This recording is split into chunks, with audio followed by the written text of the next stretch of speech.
بسم اللہ الرحمن الرحیم۔ السلام علیکم میرے محترم بھائیوں اور بہنوں، ہماری آج کی ویڈیو ایک ایسے صحابی رسول کے بارے میں ہے جنہوں نے کلمہ طیبہ پڑھنے کے بعد نہ کوئی نماز پڑھی، نہ روزہ رکھا، نہ زکوٰۃ دی اور نہ حج کیا۔ کلمہ طیبہ پڑھنے کے بعد شہید ہوئے اور سیدھا جنت میں چلے گئے۔ بہت ہی پیارا، دل کو سکون دینے والا واقعہ ہے، سنیں اور اپنا ایمان تازہ کریں۔ کہتے ہیں کہ غزوہ خیبر کے موقع پر اسود رائی نام کا ایک شخص تھا۔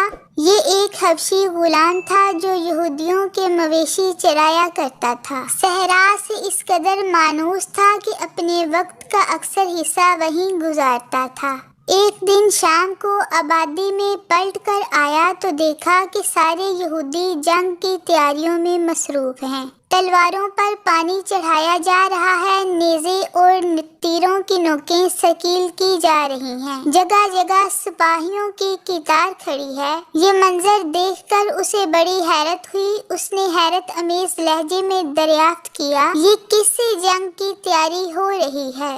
یہود نے جواب دیا، کیا تمہیں نہیں معلوم کہ عرب کے نخلستان میں ایک شخص پیدا ہوا ہے جو نبوت کا دعوے دار ہے؟ اپنے ساتھ دیوانوں کی ایک فوج لے کر وہ فلاں مقام پر ٹھہرا ہوا ہے، اسی کے ساتھ ہم مقابلے کی تیاریاں کر رہے ہیں۔ اس کی فوجیں ہمارے قلعہ کی فصیل تک پہنچنے والی ہیں۔ یہ جواب سن کر چرواہے کے لاشعور میں اچانک جستجوئے شوق کا ایک چراغ جل اٹھا اور وہ حقیقت سے قریب ہو کر سوچنے لگا، بلا وجہ کوئی دیوانہ نہیں ہوتا، وہ بھی دیوانوں کی ایک فوج جو جان دینے کے لیے ساتھ آئی ہے۔ یہ بادہ قریب کے متوالی نہیں معلوم ہوتے، یہ کشش صرف جمال حق کی ہے۔ ہو نہ ہو انہوں نے سچائی کا بے نقاب چہرہ دیکھ لیا ہے۔ یہ سوچتے سوچتے اس کے منہ سے بے اختیار نکلا، یقیناً وہ ایک سچا پیغمبر ہے۔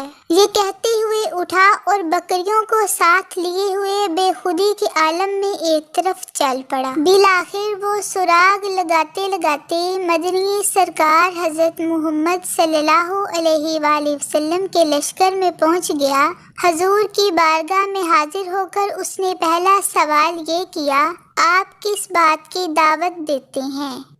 حضور نے اس کے دل کا دروازہ کھولتے ہوئے جواب دیا، اس بات کی کہ اللہ وحدہ لا شریک ہے۔ اس نے اپنے بندوں کو ہدایت کے لیے نبیوں اور رسولوں کا ایک طویل سلسلہ دنیا میں قائم فرمایا، جس کی آخری کڑی میں ہوں۔ اس نے پھر دریافت کیا، اگر میں خدائے ذوالجلال پر ایمان لاؤں اور آپ کی نبوت کا اقرار کر لوں تو اس کا صلہ کیا ملے گا؟ فرمایا، عالم آخرت کی دائمی آسائش۔ پھر اس نے جذبہ شوق میں بے خود ہو کر تیسرا سوال کیا، یا رسول اللہ، میں حبشی نژاد ہوں، میرے جسم کا رنگ سیاہ ہے، میرا چہرہ نہایت بد شکل ہے، میں ایک صحرا نور چرواہا ہوں، میرے بدن سے پسینے کی بدبو نکلتی ہے۔ اگر میں بھی آپ کے دیوانوں کی فوج میں شامل ہو کر راہ خدا میں قتل کر دیا جاؤں تو کیا مجھے بھی جنت میں داخلے کی اجازت مل سکے گی؟ ارشاد فرمایا، ضرور ملے گی۔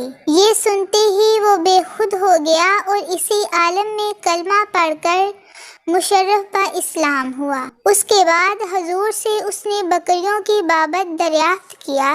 نبی اکرم صلی اللہ علیہ وآلہ وسلم نے ارشاد فرمایا، دوسرے کی چیز ہمارے لیے حلال نہیں ہے، انہیں قلعہ کی طرف لے جاؤ اور کنکر مار کر ہنکا دو، یہ سب اپنے اپنے مالک کے پاس چلی جائیں گی۔ چنانچہ اس نے ایسا ہی کیا، لیکن ولولۂ شہادت کے ہیجان سے اسے ایک لمحہ قرار نہیں تھا، فوراً الٹے پاؤں واپس آ گیا اور مجاہدین اسلام کی صفوں میں شامل ہو گیا۔ واقعات کے راوی بیان کرتے ہیں کہ جب میدان جنگ میں سپاہیوں کی قطار کھڑی ہوئی تو جذبہ شوق کا اضطراب اس کے سیاہ چہرے سے شبنم کے سفید قطروں کی طرح ٹپک رہا تھا۔